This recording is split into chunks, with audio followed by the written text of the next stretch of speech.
안녕하십니까. 사회복지조사론 기출문제 풀이 들어갑니다. 이번 시간에는 19회 2021년도에 출제되었던 조사론의 문제입니다. 26번 문제부터서 전반부 38번 문제까지 먼저 풀고 나머지 12문제는 나중에 풀겠습니다. 사회복지조사론의 문제 중에서 역대급으로 쉬웠습니다. 그래서 제 생각에는 합격률 60%가 바로 이런 조사론, 어렵게 나왔던 것들이 좀 쉽게 출제된 부분의 영향이 아닌가라는 생각도 해보았습니다. 물론 문제의 오류도 있었지만 조사 방법론이나 또 어렵게 이야기하는 사회복지 정책론 이런 것들이 좀 쉽게 출제된 것들이 합격률을 끌어올리는 상당히 중요한 영향 요소가 되었다라고 저는 판단하고 있습니다. 26번 문제부터 보겠습니다. 확인하시죠. 자, 26번 문제는 사회과학의 특성입니다. 사회과학과 자연과학의 특성을 비교하는 문제들이 간혹 나오는데요. 이번에 나왔습니다. 자연과학에 비해서 인과관계, 원인과 결과에 대한 명확한 결론을 내리기가 어려운 것이 사회과학입니다. 맞습니다. 자, 대개 왜 그러냐면 끊임없이 변화하는 사회현상을 규명하는 것이고 인간의 행위를 연구 대상으로 하기 때문에 이 두 가지에 의해서 바로 명확한 결론을 내리기가 어려운 것입니다. 사회현상은 계속 변하고 있습니다. 그리고 인간의 행위를 연구 대상으로 합니다. 따라서 이 명확한 결론을 내리기가 어렵다. 사회과학은 그렇다는 겁니다. 그러면 여기 있는 1번과 여기 있는 2번과 여기 있는 4번이 한꺼번에 끝난 겁니다. 자, 그 다음에 관찰 대상물 또는 관찰 대상과 관찰자가 분명히 구분된다. 이건 자연과학이죠. 자연과학이 바로 관찰자, 연구자라고 할 수 있는데요. 관찰자와 관찰 대상물이 명확하게 구분되는 것은 자연과학입니다. 자, 그러면 사회과학은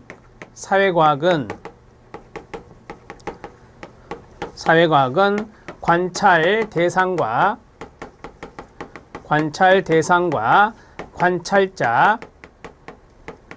관찰자 구분이 어려운 경우가 있습니다. 이렇게 정리하시면 되죠. 자, 사회과학은 관찰 대상과 관찰자 구분이 어렵다라고 하는 것을 좀 더 쉽게 말하면 객관성의 측면에서 해설이 나온 대로 객관성이 결여될 가능성이 크다라고 하는 겁니다. 그래서 주관적인 측면을 중시한다라고 하는 거죠. 주관적인 측면을 중시하는 경우가 있다라고 하는 것입니다. 자, 많이 들어보셨을 건데, 자, 사회과학의 관찰 대상과 관찰자의 구분이 어려운 경우를 피란델로 효과라고 합니다. 피란델로 효과라고 하는데, 이 피란델로는 이탈리아의 극작가입니다. 1930년대에 노벨 문학상을 받았던 극작가인데, 이 피란델로 극작가가 바로 진실에 대한 측면을 주관적인 요소에 주안점을 두어서 이제 그 연극과 관련된 극작을 했다. 문학작품을 남겼다라고 생각하시면 됩니다. 그래서 이 피란델로 효과는 바로 주관적인 측면, 이러한 것들을 중요시한 측면이 바로 해당된다라고 보시면 됩니다. 자, 사회과학에서 주관적인 측면을 강조하는 것이 질적연구라는 거 알고 계시죠? 오케이. 질적연구에 보면 자문화 기술지라고 하는 것이 있습니다. 자문화 기술지는 내러티브 형식으로 쓰는 것인데, 이 자문화 기술지가 바로 관찰자가 바로 관찰 대상이 되는 겁니다. 그러니까 자신이 연구자면서 자신의 자문화 기술지, 자신의 어떤 이야기를 내러티브로 쓰는 거죠. 전기라고 하는 것들이 바로 여기에 포함될 수 있습니다. 그래서 관찰 대상과 관찰자 구분이 어려운 경우가 있는데, 그러한 것들을 주관적인 측면이 중요시되고, 또 반대로 생각한다면 객관성 측면이 결여되는 부분도 있다. 이렇게 이해하시면 되겠습니다. 3번 지문은 탈락. 자, 사회문화적 특성을 많이 받는 것이 무슨 과학? 사회과학이다. 많이 배우셨죠? 사회문화적인 특성을 많이 받는 것이, 영향을 많이 받는 것이 바로 사회과학입니다. 답은 3번입니다. 27번 문제에 들어가도록 하겠습니다. 27번 문제는 사회과학과 사회복지학에 관한 설명인데요. 옳은 것은입니다. 사회과학과 사회복지학에 대한 설명 같은 경우는 대개 이제 실천론에도 이런 것들이 출제되기도 하는데요. 자, 사회복지학은 사회문제에 대처하기 위한 학문이나요? 네, 맞습니다. 사회복지라는 요소가 바로 사회문제에 대한 해결과 연관성이 있기 때문입니다. 사회과학은 사회복지 실천적 지식의 제공 및 이론적 발전에 기여할 수 있나요? 네, 맞습니다. 자, 우리가 이제 사회과학적인 측면의 대표적인 게 사회복지조사 아닙니까? 따라서 실천의 지식의 제공이라든지 이론적인 발전, 여기에 기여할 수 있는 것이 사회과학이다 라고 보시면 됩니다. 그래서 우리가 사회과학을 실천과학이라고 하죠. 사회과학을 실천과학적 요소가 있다라고 하는 겁니다. 자, 사회과학에 대한 이야기였고요. 사회복지학은 응용과학이 아닌 순수과학에 속한다? 아니죠. 응용과학이죠. 사회복지라고 하는 요소가 바로 이제 어떤 사람의 욕구를 충족하고 사회 문제를 해결하는 그러한 측면을 응용하는 거예요. 그래서 응용과학적인 측면이 강하다라고 해야 됩니다. 순수과학보다는 응용과학적인 측면이 강하다. 디귿쯤은 탈락입니다. 자, 사회복지학은 사회과학에 의해서 발전된 개념들을 활용할 수 있습니다. 자, 우리가 이제 사회복지학, 이것은 임상이라고 하는 것이 있잖아요. 그래서 실천적인 측면을 강조하고 그 다음에 응용적인 측면을 강조한다. 응용과학이다. 이렇게 정리할 수 있어요. 그리고 사회복지학은 사회과학적인 측면이 있죠. 그래서 이런 것들이 바로 사회복지학의 특성에 해당된다. 이렇게 정리를 해주시면 되겠습니다. 자, 정리했습니다. 여기 있는 디귿 지문은 탈락이고 기역과 니은과 리을 4번이 답이 됩니다. 사회복지학과 사회과학의 내용은 조사 방법론에서는 잘 나오지 않았던 것인데요. 사회복지학의 내용을 말씀드렸습니다. 여러분 실력 따지게 보면 사회과학과 사회복지학의 관계에 대해서 이야기하고 있습니다. 잠깐 보겠습니다. 사회과학은 인간관계 현상이나 사회현상을 연구하는 순수학문이지만 사회복지학은 각종 사회현상에 내재하는 사회적인 욕구, 그 다음에 문제를 해결하기 위한 사회적 시책을 연구하는 실천학문이다 라고 말씀드렸죠. 그래서 앞에서 말씀드렸던 실천과학이다, 실천학문이다 이렇게 정리하시면 됩니다. 자, 사회과학은 과학적 지식의 기초를 두고 인간의 문제의 이해와 해결을 시도하는 실천과학이라고 말할 수 있습니다. 사회과학은 지식을 습득하고 전파하는 기능을 수행하고요. 사회복지학은 실제 사회적 욕구나 사회 문제를 해결하는 기능을 수행하는 것입니다. 자, 사회과학의 지식은 과학이론이고 그 다음 사회복지학의 지식은 실천이론이다. 사회과학이니까 과학이론이 되겠습니다. 사회복지학은 바로 이제 실천적인 요소가 있다, 임상이 있다라고 했었잖아요. 그래서 실천이론이다라고 말할 수 있겠습니다. 자, 사회복지학, 사회과학은 상당히 밀접한 관계가 있는 것이다 라고 우리가 알 수 있습니다. 사회복지조사, 사회복지학 이런 것들이 다 사회과학적인 요소입니다. 우리 사회복지학과가 아시는 대로 사회과학과에 해당되죠. 자, 사회복지학의 학문적 성격이 있는데 거기 보면 응용과학, 순수과학, 순수학문, 응용학문 이런 내용들이 있고 자, 밑줄을 쭉 쳐놨는데 거기에 보면 순수학문이 진리의 탐구 그 자체, 자연현상이나 사회현상 그 자체를 이론적 체계적으로 연구하는 것을 주목적으로 하는 게 바로 순수학문입니다. 순수학문은 진리의 탐구 그 자체를 중요시 여기는 거예요. 응용과학은 뭐겠어요? 순수학문의 어떤 이론이나 지식을 응용을 하는 겁니다. 그걸 응용해가지고 인간 생활에 실용할 목적으로 연구하는 것이 응용학문, 응용과학이다 이렇게 보시면 돼요. 그래서 제가 말씀드렸죠. 사회복지학은 실천 현장에 응용하는 것이 커요. 그래서 응용 과학적인 요소가 더 강하다 이렇게 생각하시면 됩니다. 27번 문제 답은 4번, 28번 문제 들어갑니다. 양적 조사와 질적 조사 비교인데 옳지 않은 것은 쉽게 풀 수 있는 겁니다. 자, 제가 가르친 거 보세요. 질적 조사에 비해서 양적 조사의 표본의 크기가 상대적으로 크나요? 네, 맞습니다. 질적 조사에 비하여 양적 조사에서는 귀납법을 주로 사용하나요? 아니요. 연역법은 연역법을 쓰죠. 양적 조사는 연역법을 씁니다. 그러면 질적 조사는 귀납법을 쓰죠. 질적 조사는 귀납법을 쓴다. 이거는 정말 기출문제에서 엄청 나왔던 겁니다. 이번에 조사 방법론의 특징은 뭐냐면 문제가 짧고 그 다음에 기출문제에서 나왔던 지문들이 많이 보였어요. 양적 조사에 비해서 질적 조사는 사회현상의 주관적, 앞에서 했죠? 의미에 관심을 갖는 거 맞습니다. 양적 조사는 가설 검증을 지향합니다. 이게 뭔데요? 연역법이죠. 가설을 검증하는 것을 연역법이라고, 질적 조사는 탐색 발견을 지향한다. 이게 뭔데요? 귀납법이 됩니다. 귀납법은 탐색 발견을 통해서 그렇죠. 이론으로 발전시키는 겁니다. 양적 조사에 비해서 질적 조사는 조사 결과의 일반화가 쉽다, 어렵다? 어렵다. 왜요? 연구 대상이 소수니까 일반화가 어렵다. 질적 조사는 그렇습니다. 답은 2번. 자, 29번 문제 들어가도록 하겠습니다. 사회복지 조사를 위한 수행 단계가 있습니다. 이것도 쉽죠. 옳은 것은 입니다. 자, 가장 먼저 문제 설정을 하죠. 문제 설정, 가설 설정을 먼저 하지 않습니다. 그러면 1번과 2번이 먼저 답이 후보가 됐고, 문제 설정하면 가설 설정을 두 번째로 하고, 그 다음에 설계를 합니까? 네, 맞습니다. 설계를 먼저 하고, 자료 수집을 먼저 하지 않습니다. 디자인을 먼저 한 다음에 자료 수집하고, 자료 분석하고, 보고서를 작성하는 겁니다. 네, 1번 지문이 맞는 겁니다. 1번 지문이 답입니다. 자, 이것은 뭐 여러분들이 어렵지 않게 할 수 있는 거니까 바로 넘어가겠습니다. 자, 30번 문제도 어렵지 않습니다. 다음 가로 안에 알맞은 내용으로 옳은 것은입니다. 자, 블랭크가 4개가 있는데요. 독립변수 앞에서 이게 중요한 겁니다.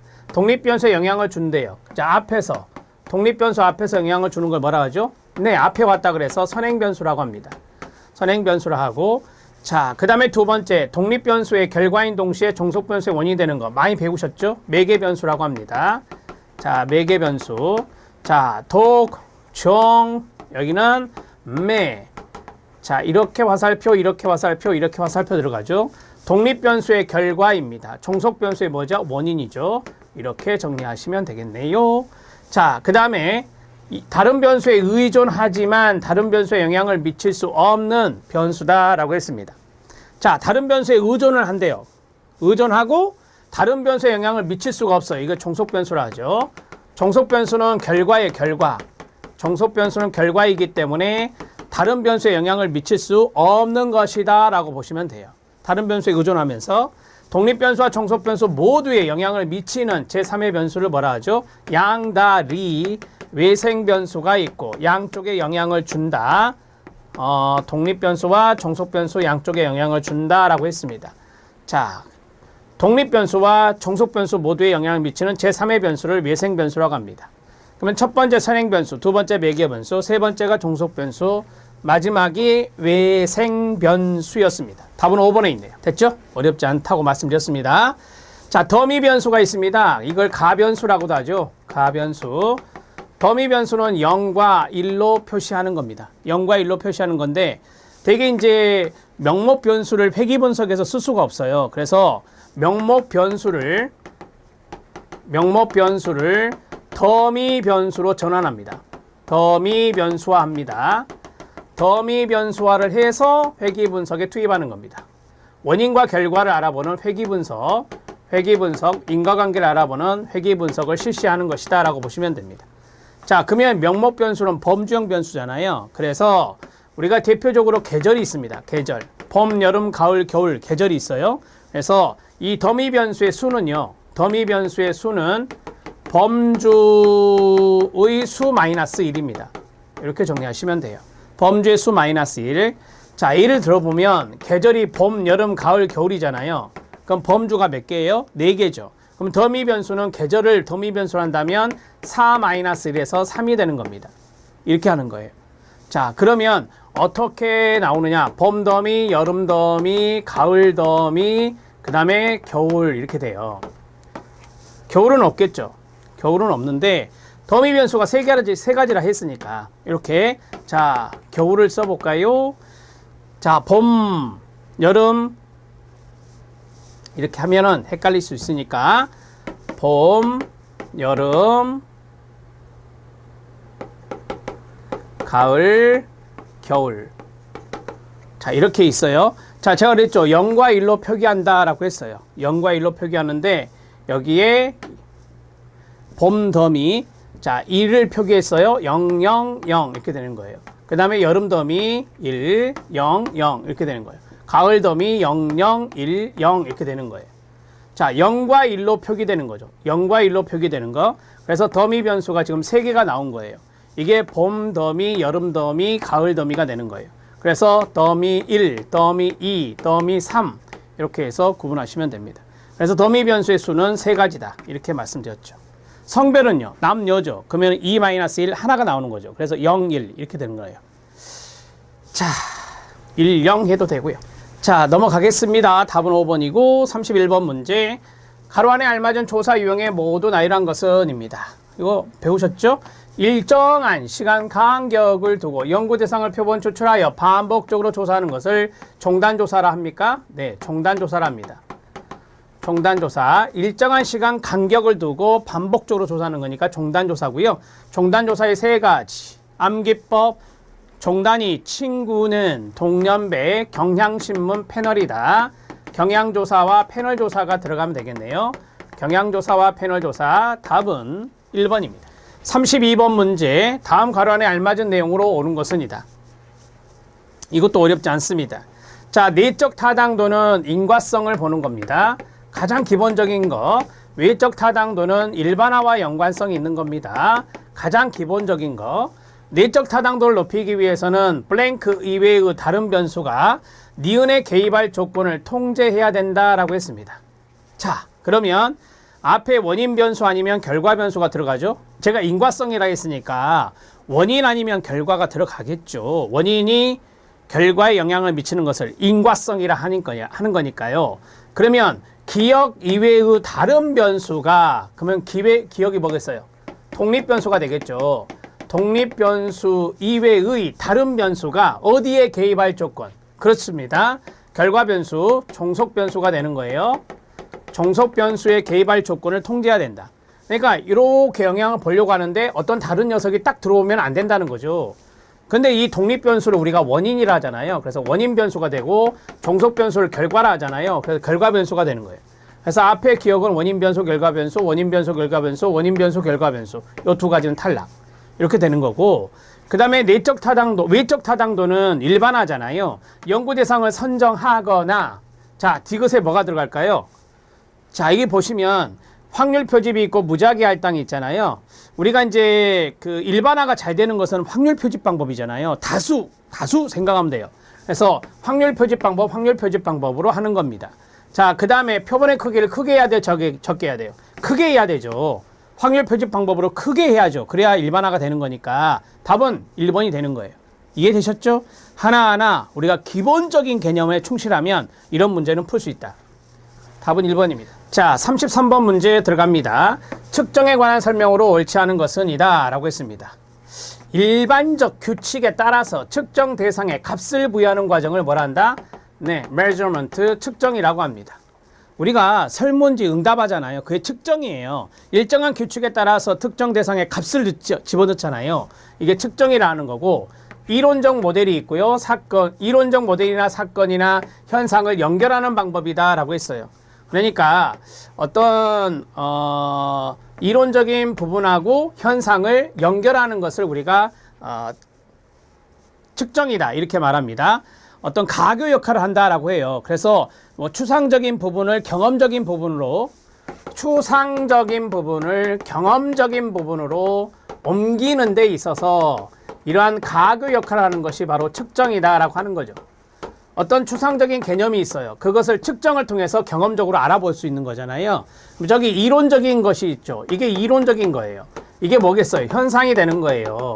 그래서 이론적인 부분을 가지고 사건이나 현상을 연결하는 것이 바로 측정이다. 이렇게 생각하시면 돼요. 맞습니다. 사건이나 현상을 세분화하고 통계적 분석을 활용할 수 있는 정보를 제공한다라고 했습니다. 네, 맞습니다. 아시겠죠? 네, 여기가 중요한 거 아닙니까? 측정은 통계적 분석을 활용하기 위해서 하는 거잖아요. 자, 측정 도구의 신뢰도를 높이기 위해서는 설문 문항수가 작아야 됩니까? 아니요, 많을수록 좋아요. 설문 문항수가 많을수록 신뢰도는 높아진다. 이거 많이 배우셨잖아요. 설문 문항수가 많아지면 많아질수록 오차가 줄어든다 그래요. 우리가 보통 뭐 예를 들어서 인파워먼트라고 하는 항목을 측정하려고 해요. 근데 거기에 5문항이 있다. 그러면 5문항 가지고 어떻게 많은 것들을 측정할 수 있을까요? 힘들겠죠. 그래서 5문항보다 더 많은 문항이 들어가면 뭐 10문항, 20문항 이렇게 들어가면 우연적 오차가 줄어든다라고 해요. 우연적 오차, 말이 조금 어려우면 오차, 이 오차가 줄어들어요. 오차가 줄어들어서 바로 관찰 점수가 진점수에 거의 유사하게 나오게 되거든요. 관찰 점수 이퀄 진점수 플러스 오차가 되는데 문항이 많으면 많을수록 이 오차가 줄어든다고요. 문항에 대한 오차가 줄어들어요. 그래서 신뢰도가 높아진다라고 보시면 돼요. 오차가 높으면 신뢰도는 떨어져요. 오차가 높으면 신뢰도가 떨어져요. 이것을 일종의 측정 오차라고도 하는데, 측정의 오차라고도 하는데, 문항수가 많을수록 이 측정의 오차가 줄어들기 때문에 신뢰도가 높아진다라고 보시면 됩니다. 측정 수준에 따라 명서, 등, 비 배우셨죠? 네 가지. 오른쪽으로 갈수록 수준이 높다 이렇게 배웠어요. 자, 정리가 됐죠? 답은 4번입니다.